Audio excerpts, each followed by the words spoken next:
Boker Tov, good morning. Continue with the 3-minute daily dose of Torah. And we're just concluding here the final discussion about Adar Rishon and Adar Sheni. We're now in Adar Rishon. And we've clarified that Purim, when you in the leap year, is and all the elements around Purim are practiced only in the second month.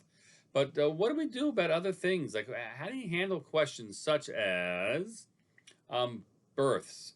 If someone was born in a year that's only Adar, and here that's only a single Adar, and then the bar mitzvah year comes in a year which is a leap year. So when do you celebrate the bar mitzvah? And it's a lot of discussion about. I'm not going to resolve it here, but a lot of back and forth and different opinions about whether the bar mitzvah is commemorated and recognized in the first or the second month, and meaning when is he actually obligated to mitzvot, and a lot of factors that go into analyzing that. And what about Yahrtzeits, which is more common a question? If the first question becomes a question, you'll sit down with me and we'll talk about when we're scheduling the bar mitzvah and thinking about those things. It's an individualized, factor. But what about Yahrtzeits? When is a Yahrtzeit to be commemorated? So this is what the Shulchan Aruch says. Keshira yom shemet aviv o imo ba'adar v'hashana muberet. So if someone's Yahrtzeit, the anniversary of a death of a parent happens in a regular Adar year. Sorry, the death happened in a regular Adar year, and now you're in a Shana Mu'beret, a year with two Adars. Yitaneh Adar Beit. Practices of the Yahrtzeit were primarily practices of fasting and penitence. This was seen as somehow a day of kind of extra judgment again, a Yahrtzeit. It wasn't a day to drink l'chaim. So it was more than that. You come and you say Kaddish, and you might fast on a Yahrtzeit. And so says the Mechaber that we've decided that Adar Sheni, I'm going to oversimplify this, we've focused on Adar Sheni as the true Adar. And so therefore you do it in the second month. And there are those who say, says the Ramah, that you should fast in the first month. That's the individualized case where someone died in an Adar Sheni, but we'll put that aside.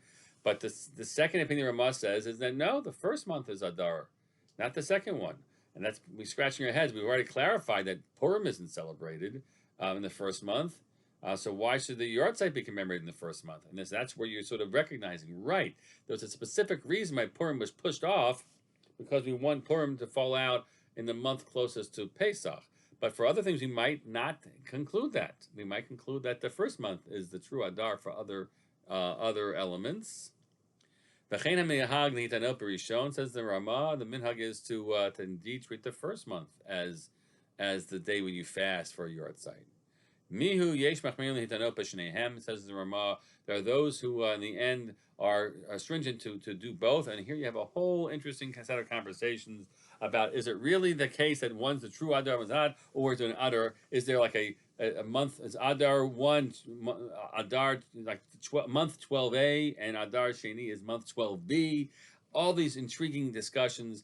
It is the custom, for the most part, that we say that we tell people to treat both months as Yahrtzeit months, and nonetheless, there are when families that say have a psak halacha that was given to them to do one or the other, and then you're in the family member, you're in our community, and I might have otherwise told you to do both. You should in the end link to what your families are doing. It would seem to make the proper sense to be together with the family in that regard. Even though you should try to convince them that the Ramah says that, and then this became the custom to try to do both. Wishing you a good day. Have a great day.